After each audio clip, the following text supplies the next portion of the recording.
कैसे हुई थी राधा की मृत्यु? श्री कृष्ण ने क्यों तोड़ दी थी बांसुरी?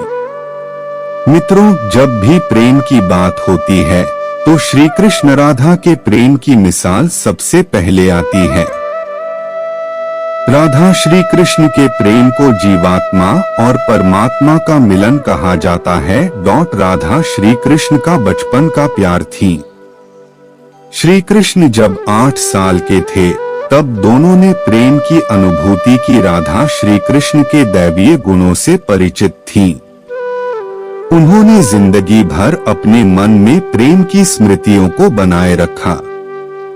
यही उनके रिश्ते की सबसे बड़ी खूबसूरती है। कहा जाता है कि श्री कृष्ण को केवल 2 ही चीजें सबसे ज्यादा प्रिय थीं। ये दोनों चीजें भी आपस में एक दूसरे से गहराई से जुड़ी हुई थीं, बांसुरी और राधा। कृष्ण की बांसुरी की धुन ही थी जिससे राधा श्री कृष्ण की तरफ खींची चली गई। राधा की वजह से श्री कृष्ण बांसुरी को हमेशा अपने पास ही रखते थे। भले ही श्री कृष्ण और राधा का मिलन नहीं हो सका, लेकिन उनकी बांसुरी उन्हें हमेशा एक सूत्र में बांधे रही। श्री कृष्ण के जितने भी चित्रण मिलते हैं उनमें बांसुरी जरूर रहती है। बांसुरी श्री कृष्ण के राधा के प्रति प्रेम का प्रतीक है।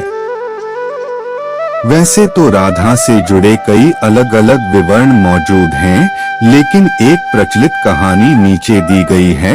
भगवान श्री कृष्ण से राधा पहली बार तब अलग हुई जब मामा कंस ने बलराम और कृष्ण को आमंत्रित किया।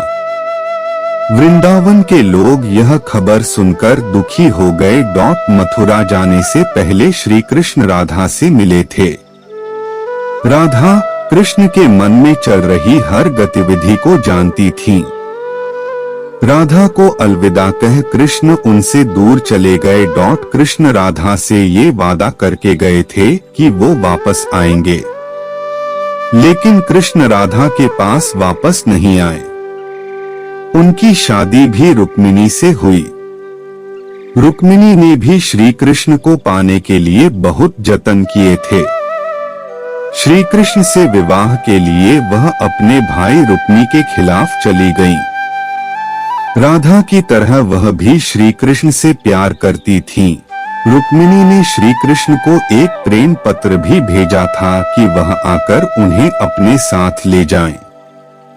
इसके बाद ही कृष्ण रुक्मिणी के पास गए और उनसे शादी कर ली। कृष्ण के वृंदावन छोड़ने के बाद से ही राधा का वर्णन बहुत कम हो गया। राधा और कृष्ण जब आखिरी बार मिले थे तो राधा ने कृष्ण से कहा था कि भले ही वो उनसे दूर जा रहे हैं, लेकिन मन से कृष्ण हमेशा उनके साथ ही रहेंगे। इसके बाद कृष्ण मथुरा गए और कंस और बाकी राक्षसों को मारने का अपना काम पूरा किया। इसके बाद प्रजा की रक्षा के लिए कृष्ण द्वारका चले गए और द्वारकाधीश के नाम से लोकप्रिय हुए। जब कृष्ण वृंदावन से निकल गए तब राधा की जिंदगी ने अलग ही मोड़ ले लिया था। राधा की शादी एक यादव से हो गई। राधा ने अपने दाम्पत्य जीवन की सारी रस्में निभाई और बूढ़ी हुई, लेकिन उनका मन तब भी कृष्ण के लिए समर्पित था।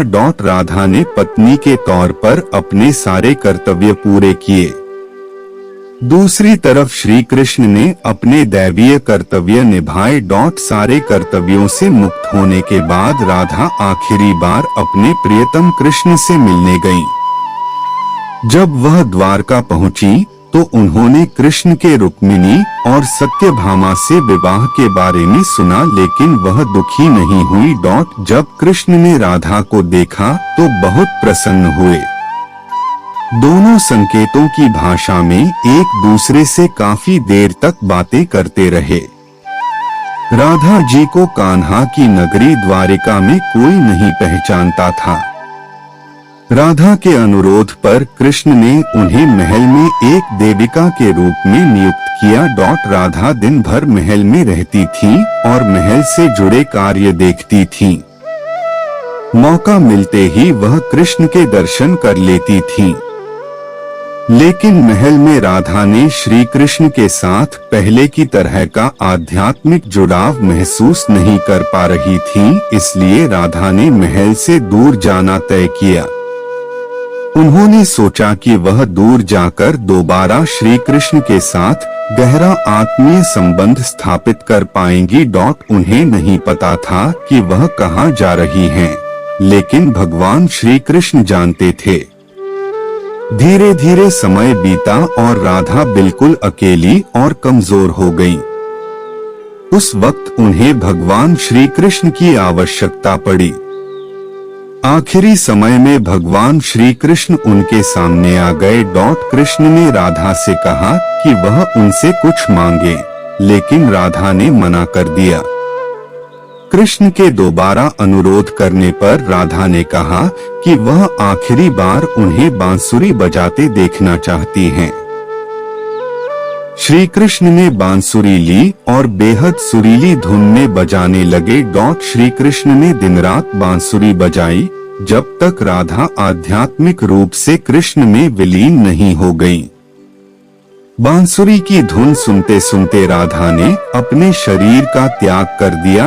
हालांकि भगवान कृष्ण जानते थे कि उनका प्रेम अमर है, बावजूद वे राधा की मृत्यु को बर्दाश्त नहीं कर सके।